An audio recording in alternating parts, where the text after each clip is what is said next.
Здравейте! Продължавам прогнозата за месец май за всички, които са зодия Стрелец или имат асцендент Стрелец.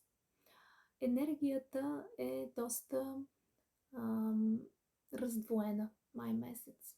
Може би искате да започнете ново начало, ще трябва обаче да взимате решения. Ще се чудите да изберете едното или другото. В любовен план вие се чувствате най-вероятно като малко дете в вашата връзка с партньора си.